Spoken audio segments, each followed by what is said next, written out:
नमस्कार दोस्तों। कहानियों की श्रृंखला में आज सुनेंगे सुभद्रा कुमारी चौहान जी की कहानी अभियुक्ता। लेकिन उससे पहले मेरा आपसे विनम्र अनुरोध है कि अगर आपको मेरी कहानियाँ अच्छी लगती हैं तो मेरे चैनल को सब्सक्राइब ज़रूर करें, लाइक करें, शेयर करें और बेल आइकन दबाना बिल्कुल भी न भूलें। आज सुनिए अभियुक्ता। मजिस्ट्रेट मिस्टर मिश्रा की अदालत में एक बड़ा ही सनसनीखेज मुकदमा चल रहा है। अदालत में खूब भीड़ रहती है। मामला एक 20 बरस की युवती का है जिस पर बैरिस्टर गुप्ता के लड़के के गले से सोने की जंजीर चुराने का अपराध लगाया गया है। एक तो वैसे ही किसी स्त्री के अदालत में आते ही न जाने कहाँ से अदालत के आसपास मनुष्यों की भीड़ लग जाती है, और यदि कहीं स्त्री सुंदर हुई फिर तो भीड़ के विषय में कहना ही क्या है। आदमी इस तरह टूटते हैं जैसे उन्होंने कभी कोई स्त्री ही न देखी हो। इसके अतिरिक्त मज़ेदार बात यह भी थी कि बैरिस्टर गुप्ता स्वयं इस मामले में गवाही देने के लिए अदालत में आए थे। बैरिस्टर गुप्ता शहर के मशहूर बैरिस्टर हैं। शहर का बच्चा बच्चा उन्हें जानता है। सरकारी अफसर उनके घर जुआ खेलते हैं। शहर में कहीं नाच गाना हो तो उसका प्रबंध बैरिस्टर साहब को ही सौंपा जाता है। शराब पीने का शौक होते हुए भी वह कलवारी में कभी नहीं जाते। कलवारी स्वयं उनके घर पहुंच जाते हैं।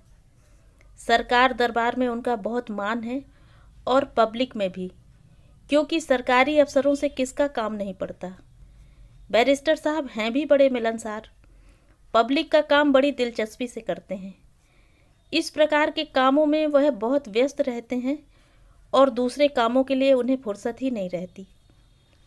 मुकदमा शुरू हुआ। अभियुक्ता की ओर से कोई वकील न था। वह गरीब और असहाय थी। सरकार की ओर से 300 मासिक पाने वाले कोर्ट साहब पैरवी के लिए खड़े थे। बैरिस्टर गुप्ता ने अपने बयान में कहा, मैं अभियुक्ता को एक अरसे से जानता हूँ। यह शहर में भीख मांगा करती थी। करीब 1 महीना हुआ। एक दिन मैंने अपने मकान के पास कुछ गुंडों को इसे छेड़ते देखा। मुझे इस पर दया आई।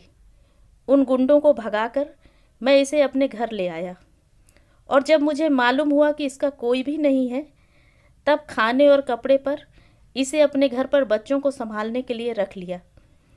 15 दिन काम करने के बाद एक दिन रात को यह एकाएक गायब हो गई। दूसरे दिन मैंने देखा कि बच्चे के गले की सोने की जंजीर नहीं है। तब मैंने पुलिस को इत्तला दी। बाद में पुलिस ने इसे मैं सोने के चेन के गिरफ्तार किया और मुझसे चेन की शिनाख्त करवाई। मैंने वैसी ही 5 चेनों में से अपनी चेन पहचान ली। अदालत की टेबल पर रखी हुई चेन को हाथ में लेकर बैरिस्टर गुप्ता ने कहा, यह चेन मेरी है, मैंने इसे खुद बनवाया था। बैरिस्टर गुप्ता का बयान खत्म हुआ।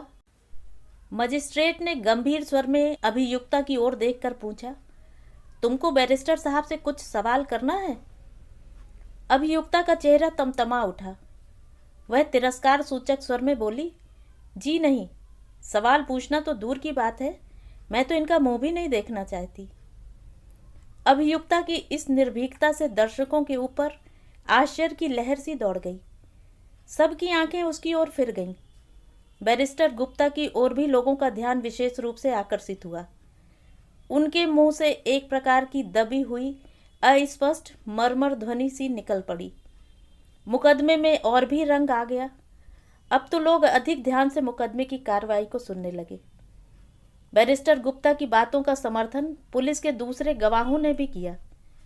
एक सर्राफ ने आकर कहा, मेरी दुकान से सोना लेकर बैरिस्टर साहब ने मेरे सामने ही यह चेन सुनार को बनाने के लिए दी थी।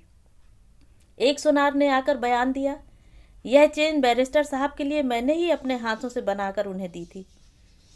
तफ्तीश करने वाले थानेदार ने बतलाया कि किस प्रकार उन्होंने अभियुक्ता का पता लगाया और किस तरह चेन मांगते ही उसने यह चेन अपनी कमर से निकाल कर दे दी। थानेदार ने यह भी कहा कि अभियुक्ता इस चेन को अपनी माँ की दी हुई बतलाती है, जिससे साफ मालूम होता है कि अभियुक्ता बहुत चालाक है। सरकारी गवाहों के बयान हो जाने के बाद अभियुक्ता से मजिस्ट्रेट ने पूछना शुरू किया, तुम्हारा नाम? चुन्नी। पति का नाम? मैं कुंवारी हूँ। अच्छा, तो पिता का नाम? मैं नहीं जानती। मैं जब बहुत छोटी थी तब या तो मेरे पिता मर गए थे या कहीं चले गए थे। मैंने उन्हें देखा ही नहीं।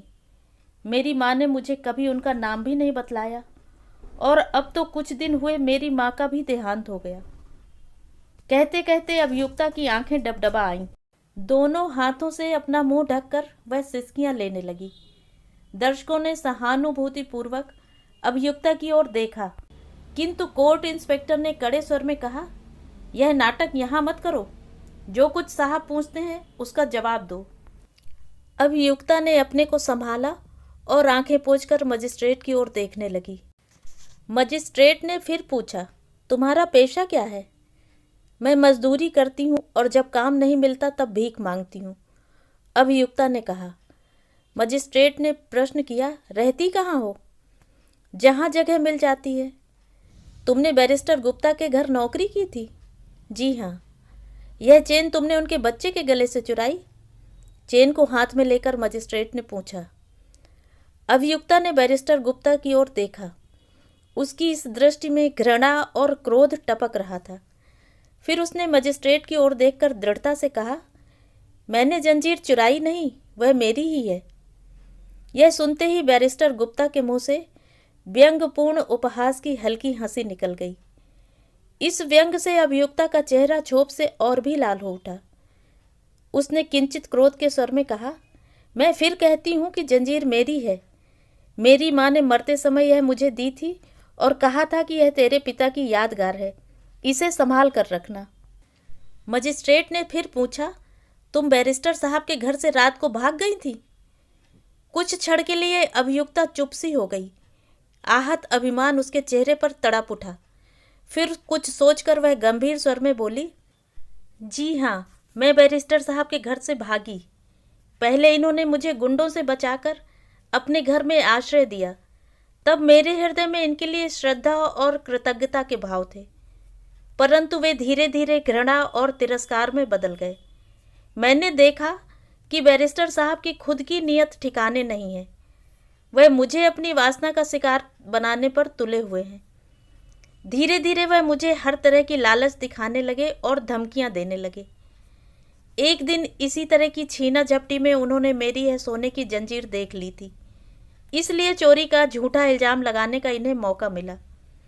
मैं चोरी के डर के मारे कभी जंजीर को गले में नहीं पहनती थी, सदा कमर में खोसे रहती थी।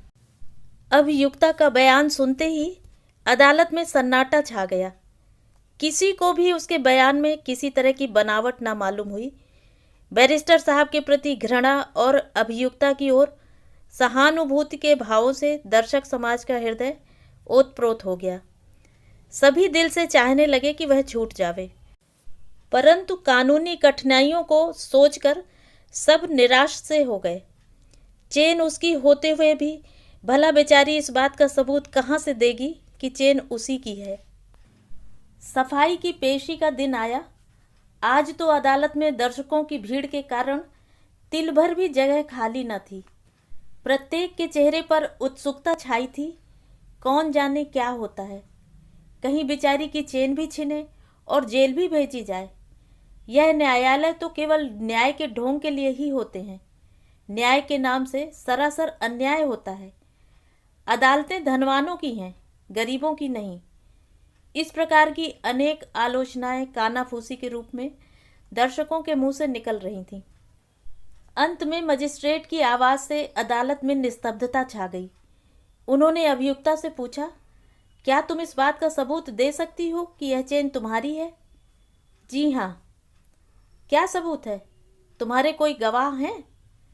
मेरा सबूत और गवाह वही चेन है, अभियुक्ता ने चेन की ओर इशारा करते हुए कहा। सब ने संदेह सूचक सिर हिलाया। कुछ ने सोचा शायद यह लड़की पागल हो गई है। मजिस्ट्रेट ने पूछा, वह कैसे? अब उनकी दिलचस्पी और बढ़ गई थी। चेन मेरे हाथ में दीजिए, मैं आपको बतला दूंगी। मजिस्ट्रेट के इशारे से कोर्ट साहब ने चेन उठाकर अभियुक्ता के हाथ में दे दी।